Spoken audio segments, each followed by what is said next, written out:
코인 투자에 관심 있으신 여러분들, 오늘도 환영합니다. 코인 투자는 계속해서 공부하고 시장 동향을 체크해야 합니다.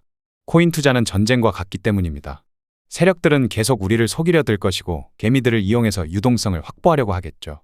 우리는 세력을 이길 생각보다는 세력의 편에 서는 것이 중요합니다. 세력들의 움직임에 반해서는 안 되며 해당 세력 움직임에 편승하는 것이 승리를 위한 지름길입니다. 그럼 오늘의 분석 브리핑 시작하도록 하겠습니다. 샘슨 모우 전 블록스트림 최고 전략 책임자가 X를 통해 전날 크립토 공포 탐욕 지수가 22일 기록, 시장이 극단적 공포 단계에 진입했다고 전했습니다. 이어 투자자들의 공포 심리가 일시적으로 시장에 영향을 끼칠 순 있지만 비트코인 펀더멘털은 여전히 견고하며 장기적으로 펀더멘털은 결국 승리할 것이라고 분석했습니다.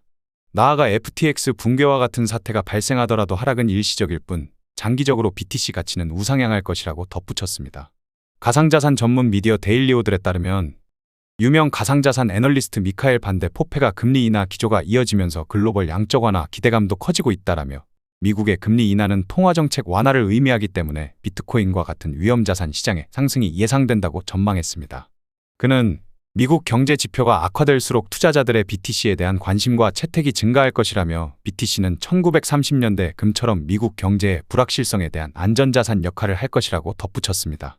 주기영 크립토컨트 최고 경영자가 X를 통해 코인베이스의 비트코인 현물 거래량 도미넌스가 비트코인 현물 ETF 출시 전 수준으로 돌아왔다며 강세 사이클이 지속되려면 미국 수요 반등이 필요하며 자신은 이러한 반등이 4분기에 있을 것으로 예상하지만 틀릴 수도 있다고 전했습니다. 이어 우리는 아직 사이클 중반에 위치해 있으며 리테일 버블은 아직 오지 않았다고 덧붙였습니다. 가상자산에 있어 알트코인들의 상대적인 위치가 어디쯤인지 알 수 있는 알트코인 인덱스입니다. 알트코인 인덱스상 최하단 영역에 도달하였습니다. 해당 지표상으로는 알트코인의 상대적인 위치는 바닥을 의미하고 있습니다. 이제까지 경향을 보시면 5월부터 9월까지는 알트코인의 매집 구간임을 보여줍니다. 파란색 박스로 친절하게 표시해드렸습니다. 9월 마지막 바닥 매집이 끝나면 9월 이후부터 슬슬 시장은 회복 장세로 편입되면서 강세 시장을 준비하죠. 그리고 연말에 대부분 엑시트하여 강세 시장은 종료가 됩니다. 따라서 현재 여러분들이 그만 알트코인을 포기할까 싶은 마음이 드신다면 그것은 바닥의 마지막 극점이라는 소리입니다.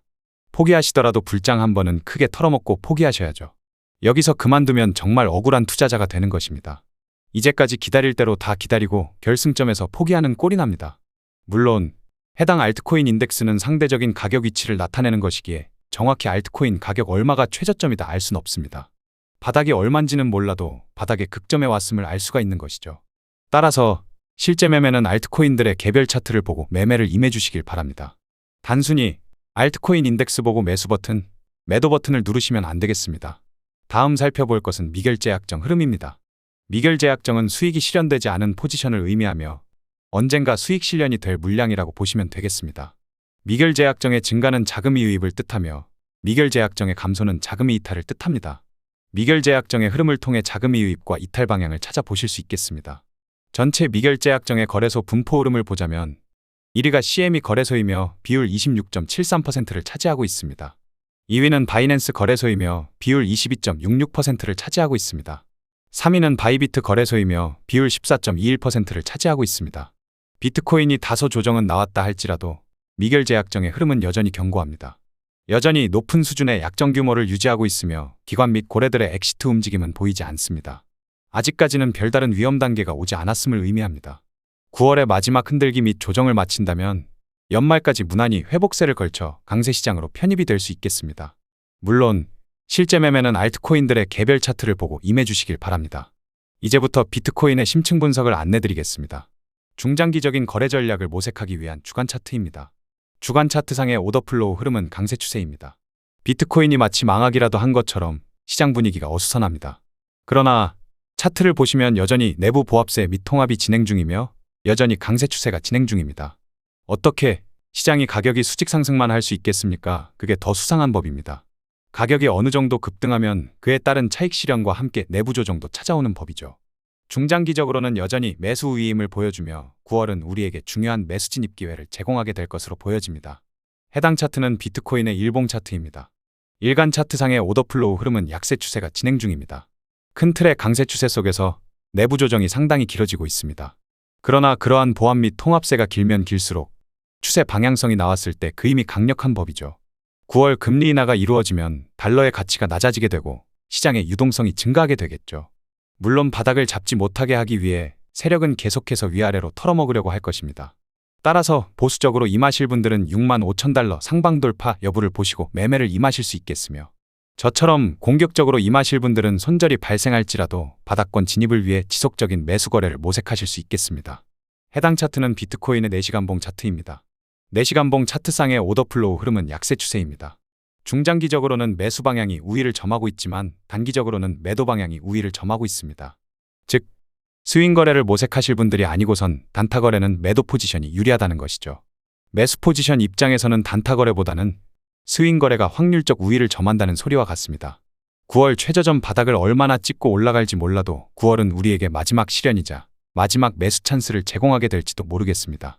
해당 차트는 비트코인의 1시간봉 차트입니다. 1시간봉 차트상의 오더플로우 흐름은 약세 추세입니다. 단기적으로는 신뢰할 만한 지지 레벨이 딱히 보이지 않습니다. 그나마 매수 도전을 해볼 수 있는 가격대로는 오더블럭 영역인 52,050에서 53,250달러 부근으로 설정하실 수 있겠습니다. 그러나 저처럼 매수 포지션을 공격적으로 진입하실 분들은 아니고서는 단기 매수 진입은 상당히 리스크가 높겠습니다. 단기 추세는 약세 추세니까요. 지금 단타 거래를 위한 매수 포지션은 비효율성을 나타내는 영역입니다. 해당 차트는 비트코인의 15분봉 차트입니다. 15분봉 차트상의 오더플로우 흐름은 약세 추세입니다. 주요한 단기 저항 레벨은 56,200에서 57,000달러 부근이 될 것으로 보여집니다. 반전된 불균형 영역과 오더블럭은 단기 저항의 역할을 하게 될 것입니다. 따라서 지금 현재의 가격대 54,000달러에서는 딱히 매수 포지션도 매도 포지션도 진입하기엔 애매한 가격대입니다. 금일의 주요한 유동성 가격대를 확인해 보겠습니다. 우리가 유동성을 확인하는 이유는 무엇일까요? 세력은 결국 유동성을 목표로 움직이게 됩니다. 시장 참여자들의 주문 오더가 밀집한 영역을 찾아 사냥에 나서는 것이죠. 따라서 우리는 유동성 이끌림 방향을 캐치하는 것이 중요합니다. 일간 매수층 유동성은 54,827달러, 주간 매수층 유동성은 64,447달러에 형성되어 있습니다.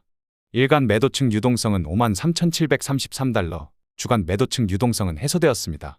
일간 매수, 매도측 유동성은 가격폭이 좁기 때문에 크게 의미를 부여하긴 힘들겠습니다. 주간 매수층 유동성의 가격 이끌림 방향에 대해서 모니터링 해주시길 바랍니다. 비트코인의 시간 세션별 가격 움직임을 확인해 보겠습니다. 각 시간 세션별 유동성은 왜 체크하는 것일까요? 아시아 세션에서는 일본 엔화, 한국 원화 등의 유동성이 크게 나오는 세션입니다.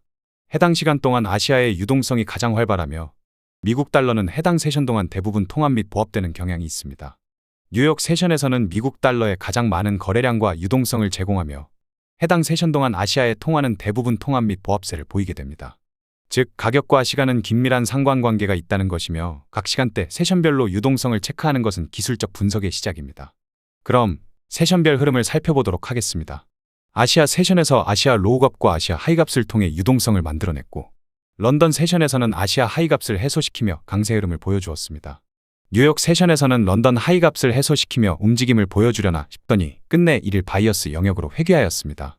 최근 주말간은 큰 무빙이 나오지 않고 있습니다. 평일에 본격적인 무빙이 나오니 주말간은 중요 가격대만 선별해 놓으시고 편히 일상생활을 이어가셔도 되겠습니다. 금일의 영상을 요약하자면 중장기적인 추세는 여전히 강세 추세가 진행 중입니다. 그러나 단기 추세의 오더플로우 흐름은 모두 약세로 전환되었습니다. 따라서 현재의 매수 포지션은 스윙적 접근이 효율적이겠으며 단타를 위한 매수 접근은 비효율성을 나타냅니다.